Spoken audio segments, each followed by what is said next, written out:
So it's not the thing inside the parentheses, the theta, but it's the entire thing? Ask that again? It's not the, so 1.83t is not theta, but the entire equation is?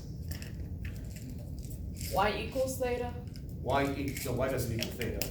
Y equals the cosine of amplitude times the cosine of theta. Oh, okay, hold on.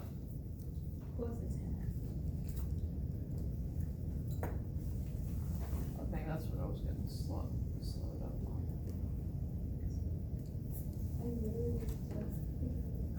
So we now have a way of modeling simple harmonic motion. So if we can establish something as simple harmonic motion, then we got, a mess of formulas that we can just suddenly lay out. However, are there things that are kind of like it, but not quite? The answer is yes.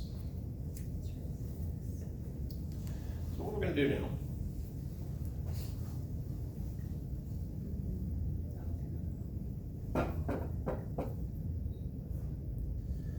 I take this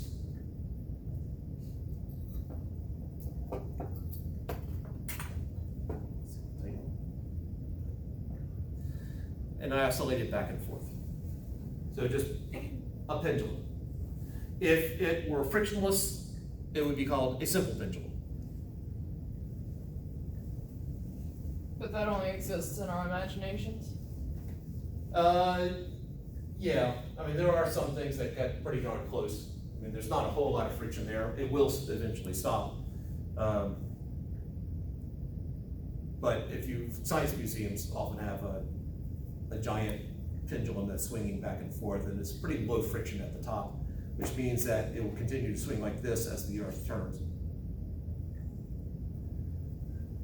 So from our point of view, standing on the Earth, it looks like it's changing direction, but it's more doing the same motion over and over again as the Earth rotates underneath it. Huh.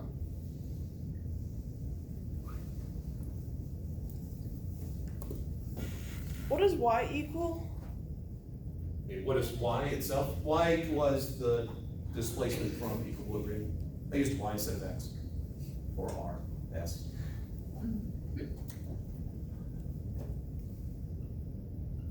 So simple pendulum.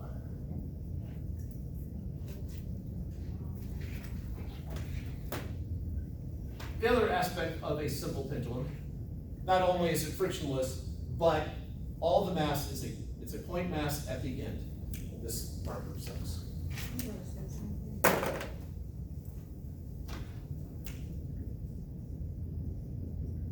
Point mass. The distance from here to here is L.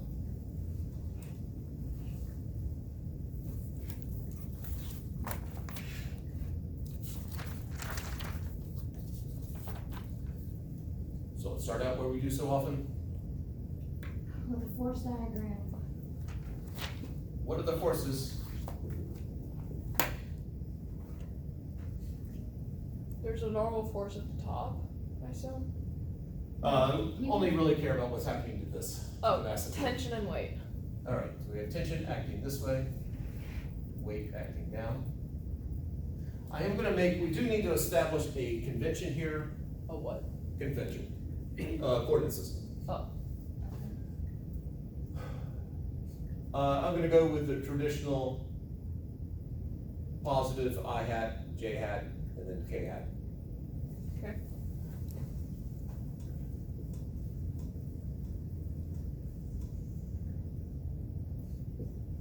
Or actually, no, that's good enough.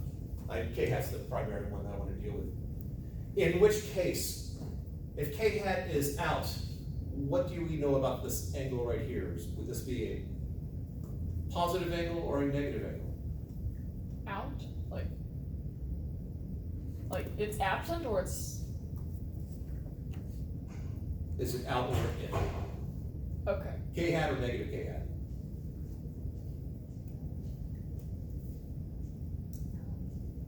Well, if it's a simple pendulum, All right, so it naturally hangs here, and then we rotate it this way. That's the pivot point, so we're gonna rotate it that way. So if I leave theta like this, theta's a negative number. I want theta to be a positive number, so I'm gonna put negative there. So k hat equals j hat times I hat, correct? I hat cross j hat is k hat. IJK. So I hat is in the negative direction and all of it, and then k hat is also negative? Because your coordinate system is going that way. Oh, And currently pendulum it's in the goes- negative I hat direction Yes, and positive j hat. which is why it's negative k hat. No, it's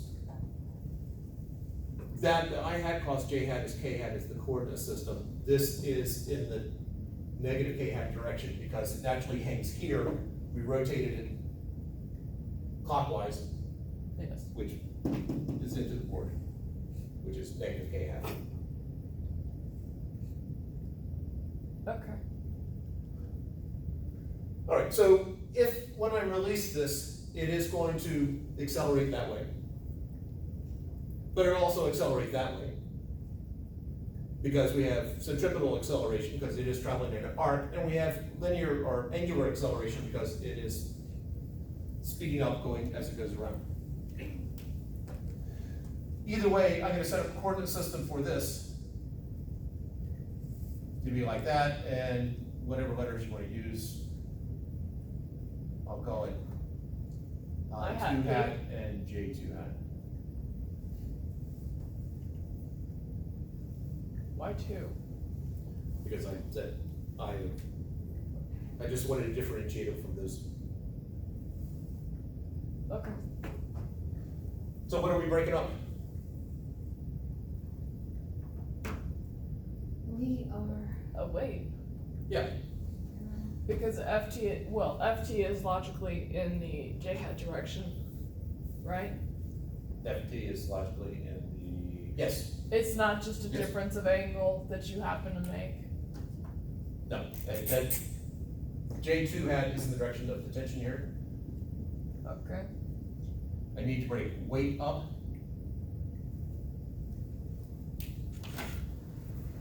So, well, let's see. I know that this angle here would be negative theta. And therefore this angle right here is negative theta. So if I have weight acting down like that, if I broke it up into horizontal and vertical parts, and this angle here is negative theta, then this would be mg sine of negative theta, and this would be mg cosine of negative theta.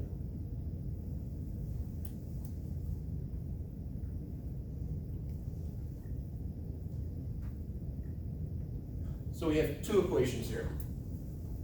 I'll have tension minus mg cosine of negative theta is equal to mv squared over r. Because that's the centripetal. And then I have mg sine of negative theta equals put a little t there for the tangential acceleration.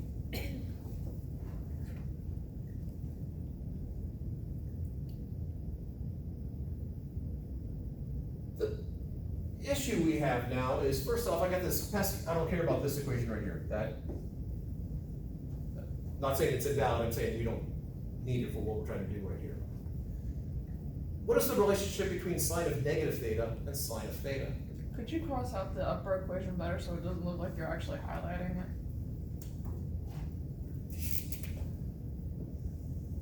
Thank you.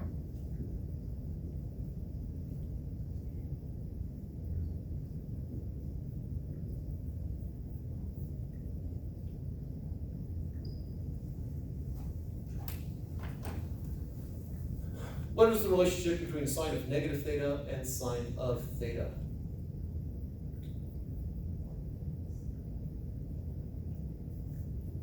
Hint? There are 90 degrees of each other? No. Cross product? No. Negative 10 degrees and 10 degrees are not 90 degrees of one another. They're cross products of each other? Oh, it's a reflection then? Reflection about what? Typically the x-axis, or I hat axis. It reflects about the, all right, so let's do a plot here. Sine looks like this. Yes. If I'm at theta here and at negative theta here, what is the relationship between the sine of those two? They are at the same slopes, but one is negative, one's positive. Yes. Wait, I got that right? What's so surprising? All right. This is known, if it reflects, that's when you said it's a reflection, it reflects about the origin. At any point here, I go across the origin, I have another point here, that's the same distance from the origin. This is known as an odd function. Oh, an odd function, right? Yeah. Because even Even- functions are cosine? Even cosine is an even function that reflects about the y-axis, or the vertical axis. So for an odd function,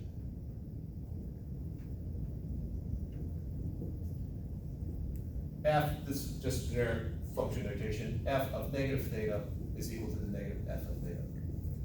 In other words, this is just negative mg sine theta equals ma times the tangential acceleration. For an even function, then the function f of negative theta is equal to f of theta. Why? Cosine of negative 10 degrees is the same as the cosine of 10 degrees. Huh. Can you write like sine and cosine next to the function? So sine, cosine.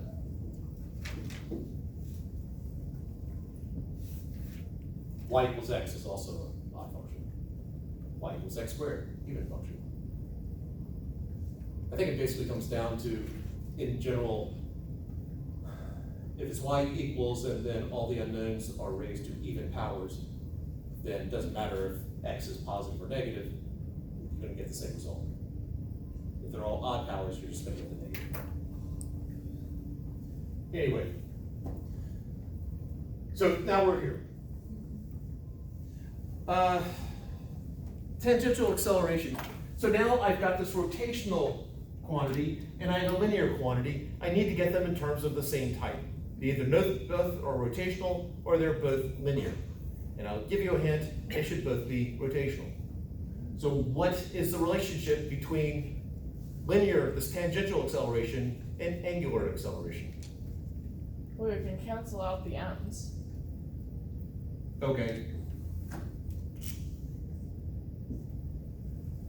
What is the relationship between this linear acceleration and tangential and angular acceleration?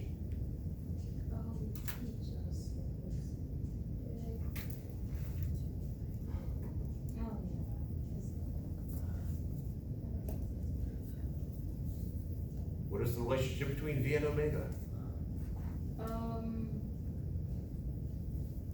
There's a formula for this. Let me just Yes, find it. yes, there is. Omega equals V over R, Okay. and then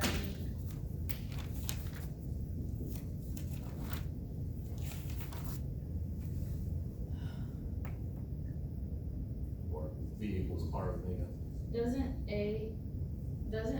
linear acceleration equal omega times time? No, that would be theta. Assuming no angular Oh. acceleration. Is it a times omega that equals alpha?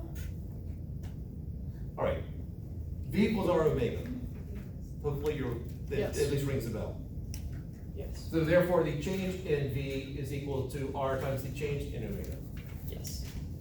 If I divide both sides by time, change in speed over the change in time, acceleration.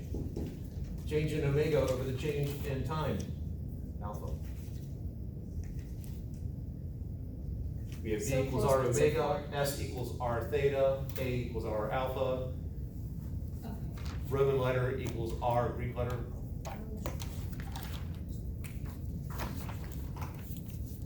That'd be good stuff to know. Yeah. All right, so we now have negative g sine theta is equal to r alpha.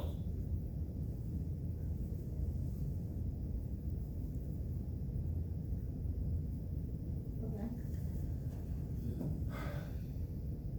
Now r in this particular case is the length, which I've labeled as capital L, so I get negative g sine theta is equal to r, not r, L alpha. It's not quite in Hooke's law form. Hooke's law form, I have negative kx is equal to ma. So I'm not quite there yet. I have some negative, some constant times, I have a sine of theta instead of x, and I have alpha instead of a. So I need to somehow deal with this trig function. Okay. So I introduce, or repeat if I've done it before, small angle approximation.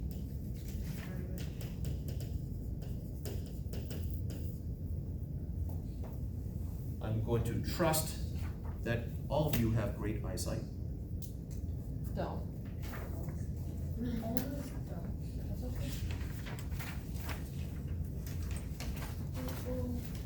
Can you see the three colors? Yes. Yeah. Okay, all right. They Black, got a red, blue and line white. that goes up like this, a red line that's going straight that way, and a green line that's sort of curving down. There's a lot of overlap there. Yes. If theta is in radians, this is a plot of theta in radians, and then three different functions. The red line that curves up, the blue line that curves up is the tangent of the angle. The red line that's going straight is just the angle, that's y equals x, or function equals theta. And the one that curves down, the green one, is sine of theta, or x. Where's cosine? That's not part of this graph. All right, so notice there's a whole lot of overlap down in here. So if the angle is small and theta is in radians, then tangent of theta and sine of theta and theta are all practically the same thing. They are very close to each other.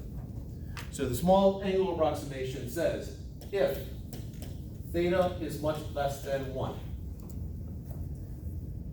the two less than symbols being much less than, I have no units after here, so it's assumed radians.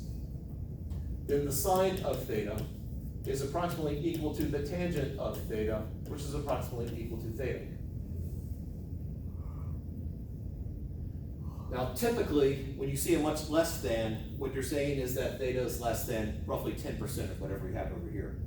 So if theta's under 0.1, this is generally considered a decent approximation. Obviously, the higher theta gets, the worse your approximation gets.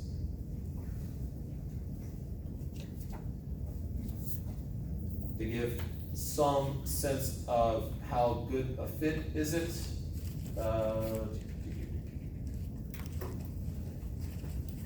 if theta is 0.767, so this is not much less, this is less than 1, but not much less than 1, then the percent difference between theta versus sine theta, percent difference is 10%.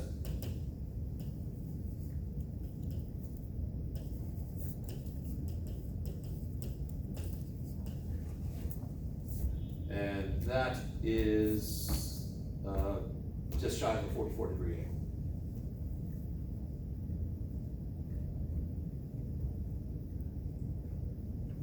For those of you who take calculus, eventually you'll get into the Taylor and Maclaurin series. And it turns out that sine of theta can be written as an infinite series of polynomials.